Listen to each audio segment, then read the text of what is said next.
नमस्कार सर्वांना। या व्हिडिओमध्ये आपण कर्मचारी मॉड्यूल कसे कार्य करते याबद्दल बोलणार आहोत। अलाइन बुक्स कर्मचारी व्यवस्थापन, उपस्थिती ट्रॅकिंग, रजा व्यवस्थापन, टाइमशीट हाताळणी आणि वेतन पावत्या तयार करण्यासाठी एक समर्पित मॉड्यूल देते।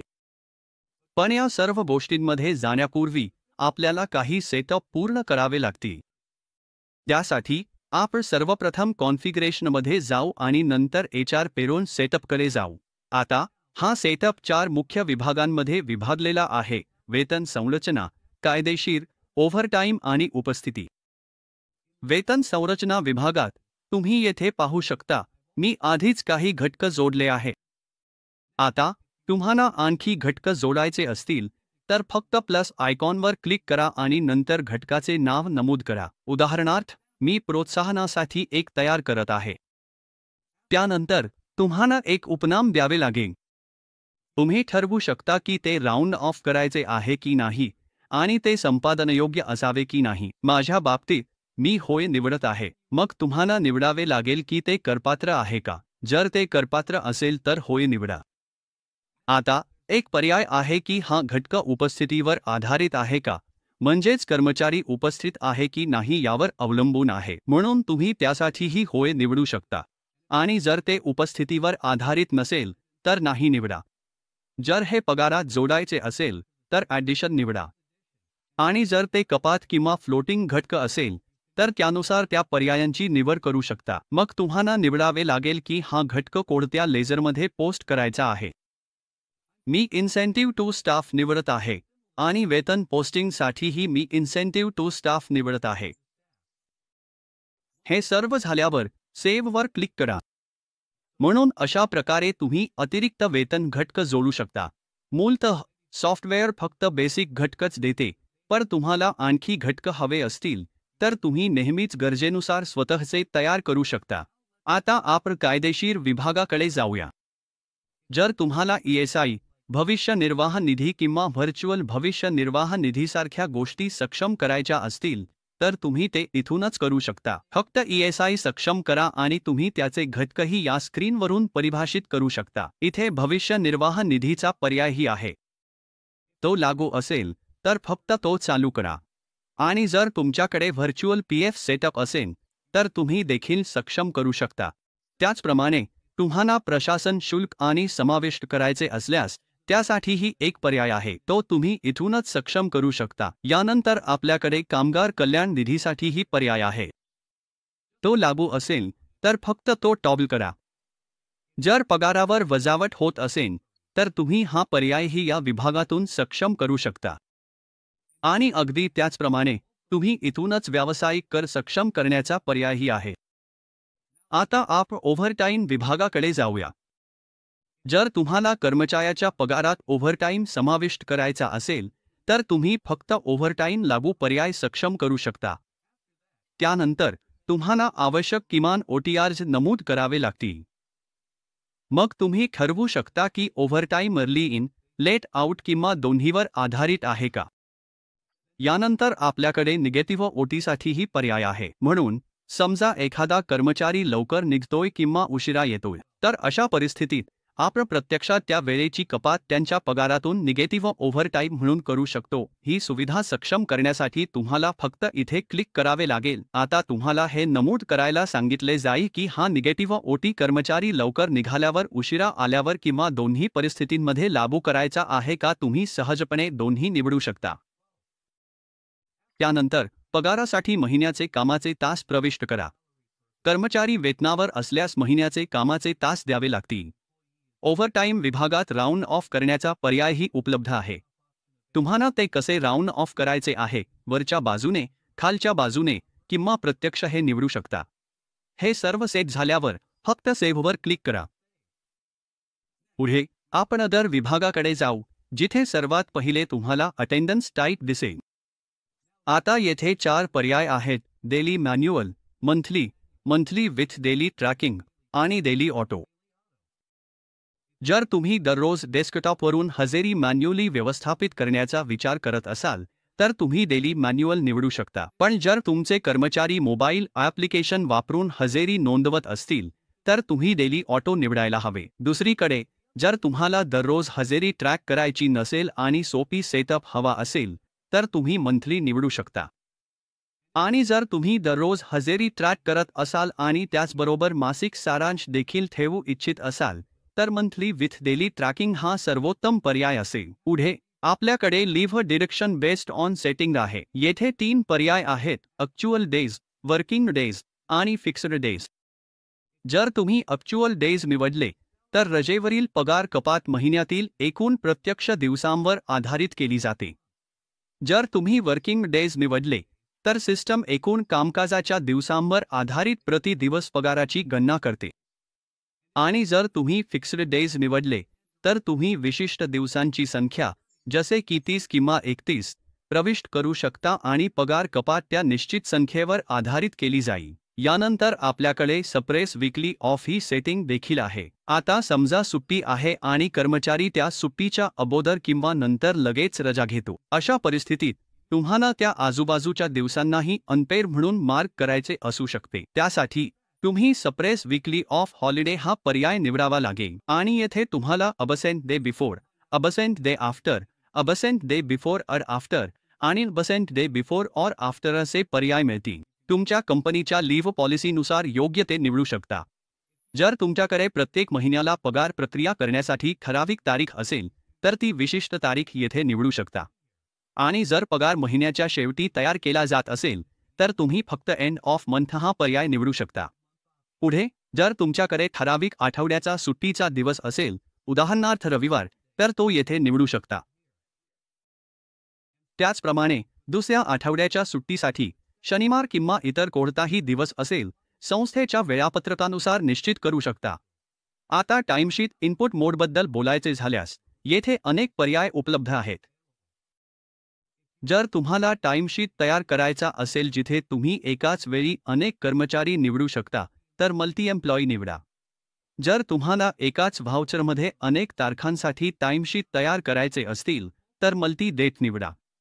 दोन्ही हवे असल्यास म्हणजेच अनेक कर्मचारी आणि अनेक तारखा तर तिसरा पर्याय निवडा जो मल्टी एम्प्लॉई आणि मल्टीडेट दोन्हीला समर्थन देतो. आमच्याकडे टाइमशीट आधारित बिलिंगसाठीही पर्याय आहे. येथे तुम्ही बिलिंग ट्रॅक करू शकता, कर्मचारी आधारित, क्रियाकलाप आधारित किंवा कर्मचारी आणि क्रियाकलाप दोन्हीवर आधारित.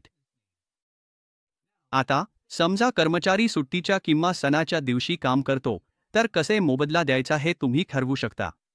अतिरिक्त द्यायचे नसेल तर नन निवडा किंवा तो दिवस सामान्य कामकाजाचा दिवस म्हणून मोजायचा असेल तर प्रेझेंट निवडा.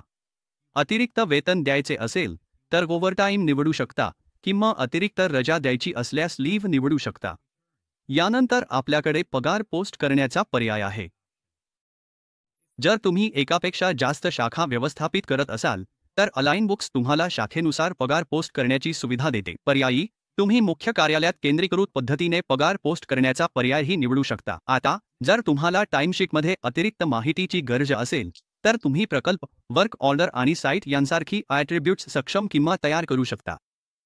हीच ॲट्रिब्यूट्स पगार वाटपासाठीही वापरता येतात. आणि जर तुमच्या संस्थेला कर्मचारी प्रोफाईल तयार करताना किंवा व्यवस्थापित करताना कोणतेही सानुकूल फील्ड्स लागणार असतील तर तुम्ही ती कस्टम फील्ड्स अंतर्गत जोडू शकता. उदाहरणार्थ मी इथे आयडेंटिफिकेशन नंबर नावाचा एक तयार करत आहे. तुम्ही टाइमशीटसाठी 5 पर्यंत विशिष्ट ॲट्रिब्यूट्सही तयार करू शकता. मी प्रकल्प व्यवस्थापनासाठी एक ॲट्रिब्यूट आधीच जोडले आहे. सर्व आवश्यक सेटिंग्ज पूर्ण झाल्यावर फक्त सेव्हवर क्लिक करा. तर आपली HR पेरोल सेटअप प्रक्रिया इथे संपते. आता पुढील पायरी म्हणजे सुट्ट्यांची सेटअप करणे. हे करण्यासाठी पुन्हा कॉन्फिगरेशनमध्ये जा आणि हॉलिडेज निवडा. प्रत्येक संस्थेची सुट्ट्यांची एक यादी असते आणि ती यादी तुम्ही इथे ठेवू शकता. सर्वप्रथम वर्ष निवडा, नंतर ओकेवर क्लिक करा. त्यानंतर प्रत्येक सुट्टीचे वर्णन टाका लागेल. उदाहरणार्थ मी इथे स्वातंत्र्य दिन जोडत आहे. मग फ्रॉम डेट आणि टू डेट निवडा. या प्रकरणात मी 15 ऑगस्ट निवडतो. आता मी आणखी एक सुट्टी, ख्रिसमस, जोडतो. एकदा तुम्ही सेव्हवर क्लिक केल्यावर तुमची सुट्ट्यांची यादी यशस्वीरित्या जतन होईल. जसे तुम्ही इथे पाहू शकता, आता 2025 साठी 2 सुट्ट्या यादीत आहेत, एक स्वातंत्र्य दिनासाठी आणि दुसरी ख्रिसमससाठी. सुट्ट्या सेट केल्यानंतर आपण रोस्टरनुसार सुट्ट्यांकडे पुढे जातो. ही पर्याय त्यावेळी उपयुक्त आहे जेव्हा कर्मचाऱ्यांना निश्चित आठवड्याचा सुट्टीचा दिवस नसतो, पण ते रोटेशनल किंवा रोस्टर आधारित वेळापत्रकानुसार काम करतात. हे कॉन्फिगर करण्यासाठी कॉन्फिगरेशनमध्ये जा, नंतर रोस्टरवाईज हॉलिडेज निवडा. सर्वप्रथम वर्ष निवडा, मग त्या महिन्याचा निवड करा ज्यासाठी तुम्हाला रोस्टर सुट्ट्या निश्चित करायच्या आहेत. यानंतर तुम्ही सुट्टी देत असलेला दिवस निवडा, उदाहरणार्थ शनिवार, आणि ओकेवर क्लिक करा. निवडलेल्या तारखांसह कर्मचाऱ्यांची यादी दिसेल. आता समजा दीपक दुबे यांचा आठवड्याचा सुट्टीचा दिवस 5 एप्रिल आणि 19 एप्रिल रोजी आहे, हिमांशू यांचा 12 एप्रिल आणि 26 एप्रिल रोजी आहे, तर तुम्ही हे त्यानुसार मार्क करून डेटा सेव्ह करू शकता. या आठवड्याच्या सुट्ट्या आता प्रत्येक कर्मचाऱ्यासाठी निवडलेल्या तारखांनुसार दिल्या जातील. HR पेरोल सेटअप पूर्ण केल्यानंतर आपण आता कर्मचारी मॉड्यूलकडे पुढे जाऊ. येथे पहिला पर्याय आहे एम्प्लॉई मास्टर. या ठिकाणी तुम्ही आपल्या संस्थेतील सर्व कर्मचाऱ्यांची संपूर्ण यादी पाहू शकता.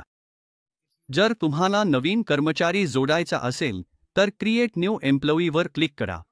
कर्मचाऱ्याचे नाव टाकून सुरुवात करा, समजा एम्प्लॉई ए. तुम्ही इच्छित असल्यास वडिलांचे नाव, आईचे नाव आणि कार नंबर यांसारखी ऐच्छिक माहिती देखील भरू शकता. यानंतर तुम्ही कर्मचाऱ्याचा पत्ता, पिन कोड आणि फोन नंबरसह भरू शकता. टिप: जर तुम्हाला कर्मचाऱ्यांना अलाइन बुक्स एस मोबाईल ॲप्लिकेशनद्वारे उपस्थिती नोंदवण्याची परवानगी द्यायची असेल तर फोन नंबर अनिवार्य आहे आणि तो या फील्डमध्ये भरावा लागेल. जर तात्पुरता आणि कायमचा पत्ता एच असेल तर सोयीसाठी कॉपी ॲड्रेस पर्याय वापरू शकता. यानंतर सामील होण्याची तारीख भरा. हे एक अनिवार्य फील्ड आहे. उदाहरणार्थ, मी सामील होण्याची तारीख म्हणून 1 एप्रिल निवडत आहे. आता जर तुम्हाला कर्मचाऱ्याला अलाइन बुक्स एस ॲपमध्ये प्रवेश द्यायचा असेल तर तुम्ही allow align books S application access हा पर्याय सक्षम करावा लागेल. एकदा हा पर्याय सक्षम केल्यावर तुम्हाला पासवर्ड सेट करण्यास सांगितले जाईल जो कर्मचारी लॉगिनसाठी वापरेल. जर कर्मचारी पगार किंवा मजुरीच्या आधारावर काम करत असेल तर तुम्ही येथे संबंधित पर्याय निवडू शकता. यानंतर आपण ESI आणि PF सारख्या कायदेशीर घटकांच्या यादीकडे येतो.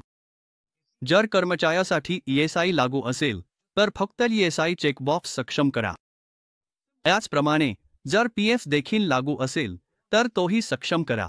आता तुम्हाला कर्मचाऱ्याचा ESI क्रमांक आणि PF क्रमांक प्रविष्ट करावा लागेल. यानंतर ESI सुरू होण्याची तारीख नमूद करा. उदाहरणार्थ, मी ती तारीख 1 एप्रिल 2024 अशी टाकत आहे. तुम्ही पर्यायाने कर्मचाऱ्याचे बँक तपशील आणि शैक्षणिक पात्रता देखील जोडू शकता. हे फील्ड्स अनिवार्य नाहीत, त्यामुळे गरज नसल्यास तुम्ही ती वगळू शकता. पुढे अनुभव विभाग आहे जिथे तुम्ही कर्मचाऱ्याचा एकूण अनुभव नोंदवू शकता. यानंतर आपण रजा धोरण्या भागाकडे जातो. येथे तुम्ही कर्मचाऱ्यासाठी लागू असलेल्या रजा प्रकारांना सक्षम करू शकता. उदाहरणार्थ, मी आधीच कॅज्युअल लीव्ह, अर्न लीव्ह आणि अनपेड लीव्ह तयार केल्या आहेत आणि मी या सर्व रजा या कर्मचाऱ्यासाठी परवानगी देत आहे. त्यानंतर आपण पगार संरचनेवर येतो. सर्वप्रथम पगार लागू होईल ती तारीख निवडा. इथे मी 1 एप्रिल निवडत आहे. हे फील्ड अनिवार्य आहे. आता पगार संरचना नमूद करा. जसे तुम्ही पाहू शकता, मी आधीच काही पगार घटक तयार केले आहे. मूळतः फक्त बेसिक घटक दिला जातो, पण गरजेनुसार तुम्ही आणखी घटक जोडू शकता. मी इथे काही उदाहरणार्थ रक्कमा टाकतो. माझा प्रोत्साहन इन्सेंटिव्ह हा बदलता घटक आहे, त्यामुळे तो मी आत्तासाठी वगळतो आहे. पगाराची गणना करताना हा नंतर जोडला जाईल. जसे तुम्ही पाहू शकता, इनर पगार आणि दोन्ही आपोआप गणले जातात आणि जर ESI किंवा PF लागू असेल तर तेही आपोआप गणले जातात. यानंतर आपल्याकडे पोस्टिंग फील्ड आहे. पुन्हा तुम्हाला पोस्टिंगची तारीख निवडावी लागेल. मी पुन्हा 1 एप्रिल निवडत आहे. यानंतर तुम्हाला पदनाम निवडावे लागेल. हे फील्ड अनिवार्य आहे. पदनामांची यादी आधीच तयार केलेली आहे, पण गरज असल्यास तुम्ही इथून नवीन पदनामही जोडू शकता. जर तुम्ही एकापेक्षा जास्त शाखा व्यवस्थापित करत असाल तर शाखा निवडणे देखील आवश्यक आहे. आता विभाग निवडा आणि पुन्हा गरज असल्यास तुम्ही आणखी विभाग जोडू शकता. शेवटी उपलब्ध शिफ्ट पर्यायांमधून कर्मचारी शिफ्ट निवडा. जर तुम्हाला उपस्थिती नोंदवायची असेल तर शिफ्टची वेळ निवडलेली आहे याची खात्री करा. मूलतः सॉफ्टवेअरमध्ये 9 AM ते 6 PM अशी एक डिफॉल्ट शिफ्ट समाविष्ट आहे. तथापि जर तुमच्या संस्थेचे कामाचे तास वेगळे असतील तर तुम्ही इच्छित वेळ श्रेणी निर्दिष्ट करून नवीन शिफ्ट तयार करू शकता. एकदा शिफ्ट तयार झाल्यावर ती कर्मचारीला नियुक्त केली जाऊ शकते. जसे तुम्ही पाहू शकता, आपण आधी तयार केलेले ओळख क्रमांकासाठीचे कस्टम फील्ड इथेही दिसत आहे. मी आता ते भरतो. सर्व आवश्यक तपशील पूर्ण केल्यानंतर फक्त सेव्हवर क्लिक करा. यामुळे कर्मचारी प्रोफाइल सिस्टीममध्ये तयार होईल. एकदा कर्मचारी जोडल्यावर तुम्ही थेट त्यांचे ऑफर लेटरही प्रिंट करू शकता. हे करण्यासाठी कर्मचारी निवडा, प्रिंटवर क्लिक करा, फॉर्मॅट निवडा, उदाहरणार्थ नोकरीचे ऑफर लेटर, आणि मग प्रिंटवर क्लिक करा. सिस्टम उपलब्ध तपशिलांचा वापर करून लगेचच पत्र तयार करेल. कर्मचारी तयार केल्यानंतर पुढील पायरी म्हणजे त्यांची उपस्थिती नोंदवणे. हे करण्यासाठी कर्मचारी उपस्थिती विभागात जा. ज्या तारखेसाठी तुम्हाला उपस्थिती नोंदवायची आहे ती तारीख निवडा आणि नंतर डिस्प्लेवर क्लिक करा.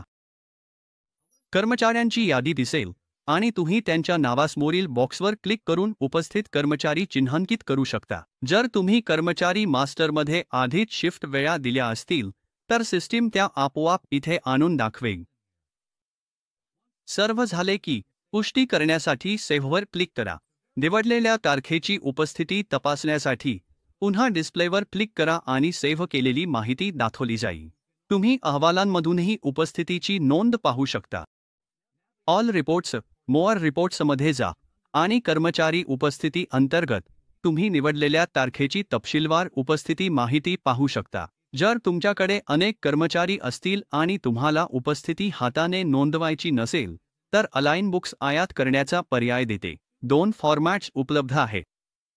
त्याशिवाय फॉर्मॅट हे एका विशिष्ट तारखेची उपस्थिती नोंदवण्यासाठी वापरा. उदा. आजची फक्त फॉर्मॅट डाउनलोड करा, कर्मचारी तपशील भरा आणि पुन्हा अपलोड करा. डेटसह फॉर्मॅट हे अनेक तारखांसाठी उपस्थिती नोंदवताना वापरा.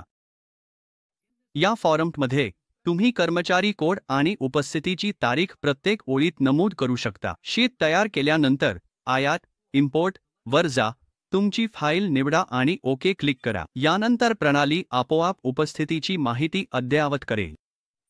जर तुमचे कर्मचारी align books S mobile app वापरून उपस्थिती नोंदवत असतील तर तुम्ही उपस्थिती मंजुरी पर्यायाद्वारे ती व्यवस्थापित करू शकता. फक्त तारीख निवडा, ओके क्लिक करा आणि मंजुरीसाठी प्रतीक्षेत असलेल्या सर्व उपस्थिती नोंदी तुम्हाला दिसतील. तुम्ही या नोंदी येथेच थेट पाहू आणि मंजूर करू शकता. सुरुवातीला या नोंदींची स्थिती नॉट अप्रूव्ड, मंजूर नाही, अशी दिसेल कारण त्या अद्याप तपासल्या गेलेल्या नाहीत.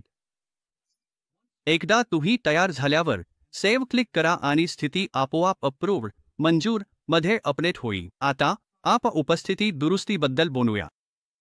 कधी कधी कर्मचारी त्यांची उपस्थिती योग्य प्रकारे नोंदवायला विसरतात. कदाचित त्यांनी पंचैन वेळ चुकवली असेल किंवा उशिरात लॉकआउट केले असेल. अशा परिस्थितीत आमच्याकडे एक सोपा उपाय आहे. उपस्थिती दुरुस्तीमध्ये जा, कर्मचारी निवडा, तारीख निवडा आणि तुम्हाला इन टाइम, आउट टाइम किंवा दोन्ही दुरुस्त करायचे आहेत का ते ठरवा. योग्य मूल्ये प्रविष्ट करा आणि अपडेट क्लिक करा. बस एव्हडन्स.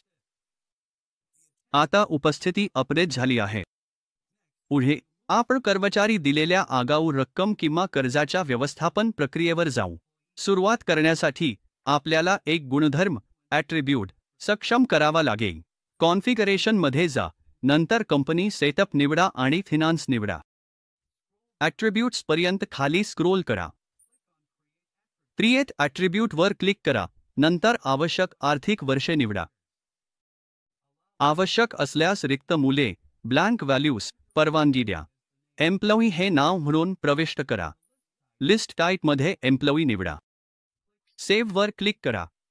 आता हे ॲट्रिब्यूट तयार झाल्यावर आपण ते आवश्यक लेजरमध्ये सक्षम करू.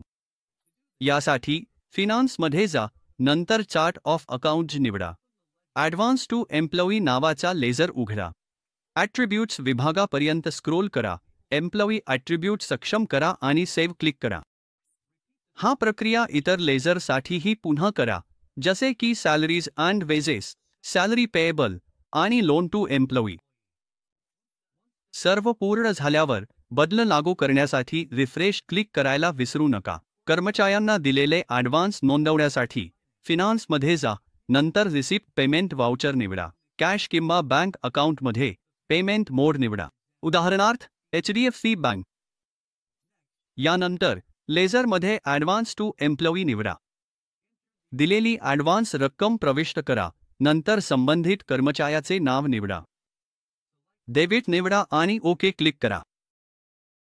ही नोंद सेव्ह केल्यानंतर कर्मचाऱ्यासाठी ॲडव्हान्स नोंदवला जाईल. आता कर्मचारी मॉड्यूलमधील पुढील टप्प्यावर जाऊया, जो आहे मॅनेज लीव्ह. इथे तुम्हाला 4 पर्याय दिसतील. सर्वप्रथम तुम्ही लीव्ह टाइप्स तयार किंवा जनरेट करू शकता. त्यानंतर लीव्ह ॲप्लिकेशन, लीव्ह ॲडजस्टमेंट आणि लीव्ह एन्कॅशमेंट हे पर्याय आहेत. तर एम्प्लॉई लीव्ह मास्टर पासून सुरुवात करूया. मूलतः 3 लीव्ह टाइप्स असतात: कॅज्युअल लीव्ह, अर्न्ड लीव्ह आणि अनपेड लीव्ह. आवश्यक असल्यास तुम्ही आणखी लीव्ह टाइप्स तयार करू शकता. क्रिएट न्यू लीव्हवर क्लिक करा. आता डिस्क्रिप्शन नमूद करा. उदाहरणार्थ, मी सिक लीव्ह नावाचा लीव्ह टाइप तयार करत आहे. पुढे टाइप निवडा. यासाठी तुम्ही सिक लीव्ह निवडू शकता. यानंतर ही रजा वार्षिक दिली जाते की मासिक ते निवडा. जर ती वार्षिक असेल तर इयरली फ्लॅट निवडा, पण जर प्रत्येक महिन्याला ठराविक रजा दिल्या जात असतील तर मंथली फ्लॅट निवडा. येथे मी मंथली फ्लॅट निवडत आहे आणि प्रत्येक कर्मचाऱ्याला दर महिन्याला एक सिक लीव्ह देत आहे. आता रजा ट्रान्सफर करता येतील का हे ठरवा. जर रजा पुढील महिन्यात कॅरी फॉरवर्ड करता येत असतील तर येस निवडा, अन्यथा नो निवडा. शेवटी तुम्ही ठरवू शकता की कालावधीच्या शेवटी रजा एन्कॅश करता येतील का. तुमच्या धोरणानुसार येस किंवा नो निवडा. या पर्यायांचा वापर फक्त अर्न्ड लीव्हच्या बाबतीतच लागू होतो. सर्व काही सेट झाल्यावर फक्त सेव्हवर क्लिक करा आणि हा नवीन रजा प्रकार तयार होईल. आता हा रजा प्रकार विशिष्ट कर्मचाऱ्यांसाठी सक्षम करण्यासाठी तुम्हाला एम्प्लॉई मास्टरमध्ये जावे लागेल. म्हणून कर्मचारी प्रोफाइल उघडा, खाली लीव्ह पॉलिसी विभागात जा आणि येथे तुम्हाला नवीन तयार केलेला रजा प्रकार दिसेल. तो त्या विशिष्ट कर्मचाऱ्यास लागू असेल तर फक्त तो सक्षम करा. एकदा झाले की पुन्हा सेव्हवर क्लिक करा. आता जर तुम्हाला मागील वर्षाची शिल्लक मॅन्युअली अपडेट करायची असेल किंवा कदाचित तुम्हाला सुरुवातीच्या रजेची शिल्लक सेट करायची असेल तर आमच्याकडे त्यासाठी एक पर्याय देखील आहे. हो, तुम्ही डेटा आयात करू शकता किंवा तुम्ही तो मॅन्युअली देखील एंटर करू शकता. हे करण्यासाठी प्रथम ओपनिंग ट्रान्झॅक्शन टॅबवर क्लिक करा. नंतर उघडणारी पाने निवडा. येथे तुम्हाला कर्मचाऱ्यांच्या नावांची यादी आणि त्यांच्या रजांच्या प्रकारांची यादी पाहता येईल. यानंतर विशिष्ट रजेचा प्रकार निवडा आणि रजेची संख्या प्रविष्ट करा. उदाहरणार्थ, मी एका कर्मचाऱ्यासाठी 3 आजारी रजा टाकत आहे. आणि मग फक्त सेव्हवर क्लिक करा. आता पुढे जाऊया आणि सॉफ्टवेअरमध्ये रजा अर्ज कसा मार्क करायचा याबद्दल बोलूया.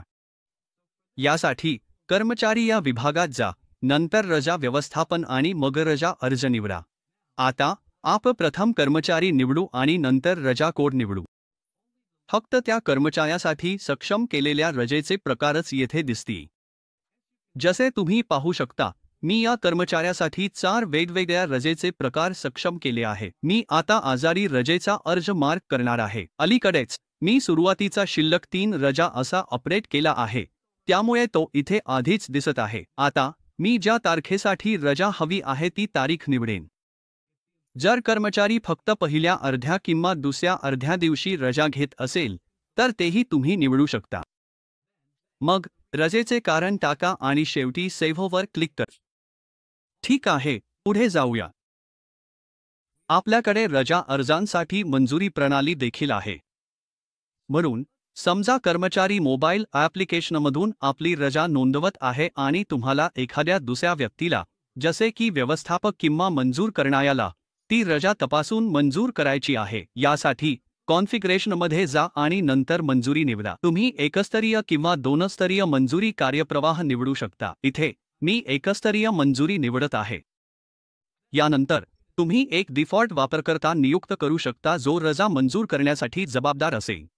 एकदा रजा अर्ज नोंदवला की कर्मचारी स्वतः किंवा HR टीममधील कोणीतरी किंवा दुसरा वापरकर्ता नोंदवला, मंजुरी प्रक्रिया सुरू होईल. तुमच्याकडे पर्यायी वापरकर्ता सेट करण्याचा पर्याय आहे जर मुख्य मंजूर करणारा अनुपलब्ध असेल. मुख्य मंजूर करणारा अनुपस्थित असताना हा पर्यायी वापरकर्ता रजा मंजूर करू शकतो. आणि हो, जर तुमच्या संस्थेला अधिक जटिल सेटअपची आवश्यकता असेल तर आम्ही प्रगत रजा आणि प्रगत मंजुरी कार्यप्रवाहांसारखे पर्याय देखील उपलब्ध करून देतो. यासाठी तुम्हाला ॲडव्हान्स्डवर क्लिक करावे लागेल आणि तिथून तुम्हाला काही पर्याय मिळतील. तुम्ही लोकेशननुसार मंजूर करणारे सक्षम करू शकता किंवा कर्मचारी रिपोर्टिंग देखील सक्षम करण्याचा पर्याय निवडू शकता. आता जर तुम्ही कर्मचारी रिपोर्टिंग देखील निवडले तर त्या विशिष्ट कर्मचाऱ्याचा रिपोर्टिंग मॅनेजर आपोआपच त्या कर्मचाऱ्याने रजा अर्ज केल्यास ती मंजूर करण्याचा अधिकार प्राप्त करेल. पुढे आपण रजा समायोजन या फीचरकडे जाऊया. म्हणून समजा कोणत्याही कारणास्तव तुम्हाला एखाद्या कर्मचाऱ्याचा रजा शिल्लक वाढवायचा किंवा कमी करायचा आहे. उदाहरणार्थ, जर कर्मचारी या महिन्यात रजा घेत असेल पण त्या रजा प्रत्यक्षात पुढच्या महिन्यात जमा होणार असतील तर अशा परिस्थितीत तुम्हाला रजा समायोजन करावे लागेल. हे करण्यासाठी प्रथम कर्मचारी निवडा, मग ज्या रजा कोड किंवा रजा प्रकारासाठी तुम्हाला समायोजन करायचे आहे तो निवडा. आता जर तुम्ही रजा दिवस वाढवत असाल तर अक्रू निवडा आणि जर दिवस कमी करत असाल तर दिनक निवडा. डेज फील्डमध्ये तुम्हाला किती दिवस समायोजित करायचे आहेत ते टाका आणि सर्व माहिती भरल्यानंतर फक्त सेव्हवर क्लिक करा. बस एवढंच, समायोजन यशस्वीरित्या नोंदवले जाईल. आता रजा समायोजनानंतर आपल्याकडे रजा एनकॅशमेंटचा पर्याय देखील आहे. म्हणून समजा एखाद्या कर्मचाऱ्याच्या कडे ठराविक कालावधीनंतर काही कमावलेली रजा शिल्लक आहे तर तुम्ही त्यांना ती रक्कम मिळवण्याची परवानगी देऊ शकता. सुरुवातीला तुम्हाला कर्मचारी निवडावा लागेल आणि मग रजेचा प्रकार निवडावा लागेल. सध्या या कर्मचाऱ्यासाठी मी कोणतीही कमावलेली रजा सक्षम केलेली नाही, त्यामुळे ती यादीत दिसत नाही. चला आता दुसरा कर्मचारी निवडूया.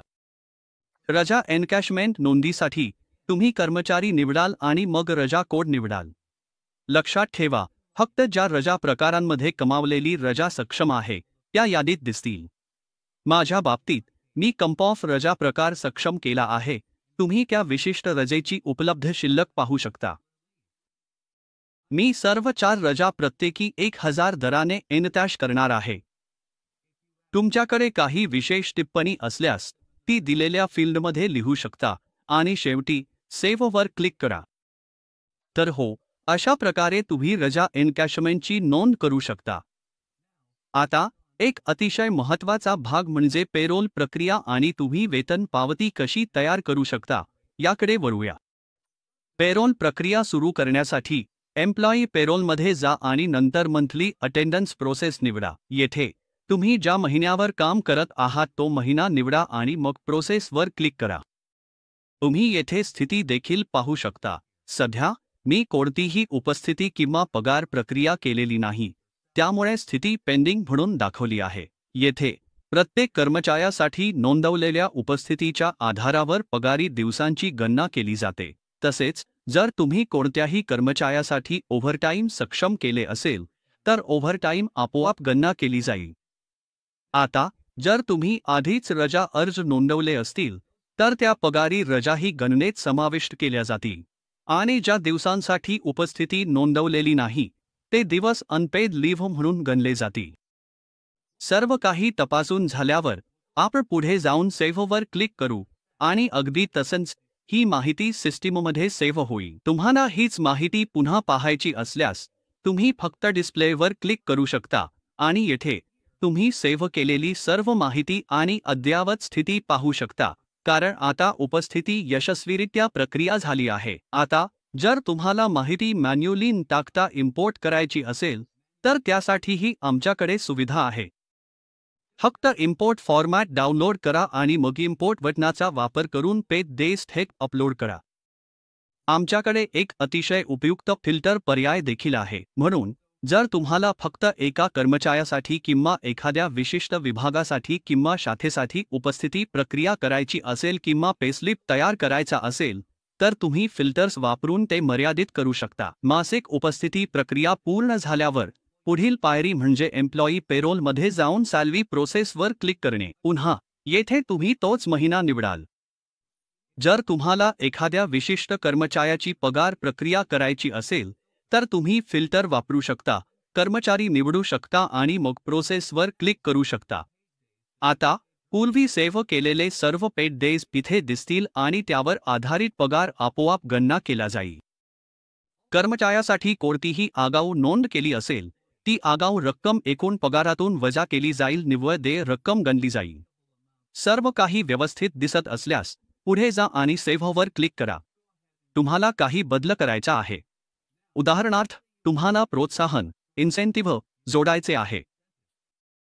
समजा मी कर्मचाऱ्यासाठी इन्सेंटिव्ह फील्ड तयार केले आहे आणि मला 2000 रुपयांचे प्रोत्साहन जोडायचे आहे. मी फक्त रक्कम इथे नमूद करीन आणि हो, ती निव्वळ देय रकमेवर जोडली जाईल. एकदा तुम्ही बदल केले की फक्त सेव्हवर क्लिक करा आणि नवीन माहिती सेव्ह होईल. आता जर तुम्हाला जुनी माहिती पाहायची असेल तर पुन्हा एकदा डिस्प्लेवर क्लिक करा आणि तुम्हाला सर्व पूर्वी सेव्ह केलेल्या नोंदी दिसतील.